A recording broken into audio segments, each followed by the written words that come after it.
श्रीकृष्णाय परब्रह्मणे नमः। श्रीमन्नारायणीयं दशकं 90।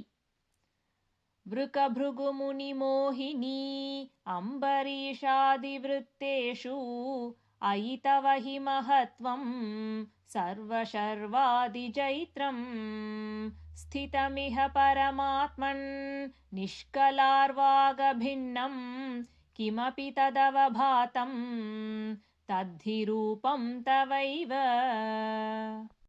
मूर्तित्रयेश्वर सदाशिव पञ्चकं यत् प्राहुः परात्मवपुरेव सदाशिवोऽस्मिन् तत्रेश्वरस्तु स विकुण्ठपदस्त्वमेव त्रित्वं पुनर्भजसि सत्यपदे त्रिभागे।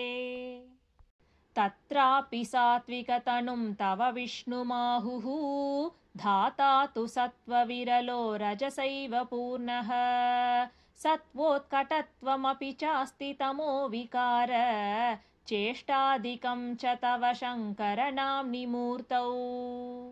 तं च त्रिमूर्त्यतिगतं परपूरुषं त्वां शर्वात्मनापि खलु सर्वमयत्वहेतोः शंसन्त्युपासनविधौ तदपि स्वतस्तु त्वद्रूपमित्यतिदृढं बहुनः प्रमाणम्।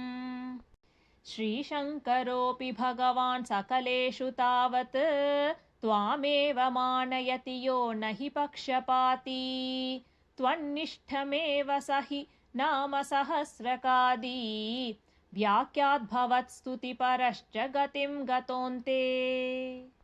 मूर्तित्रयाधिगमुवाच च मन्त्रशास्त्रस्य आदौ कलायुसुषुमं सकलेश्वरं त्वां ध्यानं च निष्कलमसौ प्रणवे खलुक्त्वा त्वामेव तत्र सकलं निजगादनान्यम्। समस्तसारे च पुराणसङ्ग्रहे विसंशयं त्वन्महिमैव वर्ण्यते त्रिमूर्तियुक् सत्यपदत्रिभागतः परं पदं ते कथितं न शूलिनः। यद्ब्राह्मकल्प इह भागवतद्वितीय स्कन्धोदितं वपुरणावृतमीशधात्रे तस्यैव नाम हरिशर्वमुखं जगाद श्रीमाधवः शिवपरोऽपि पुराणसारे।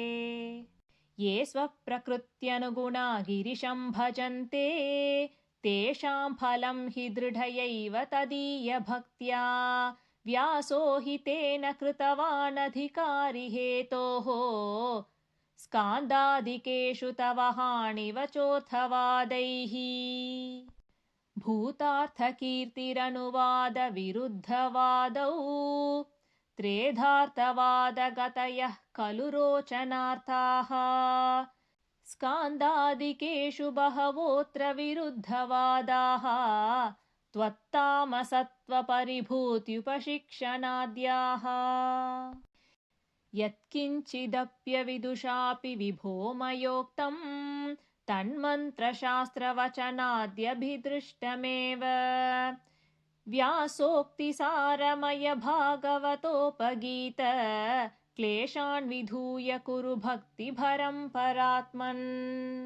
श्रीकृष्णाय परब्रह्मणे नमः।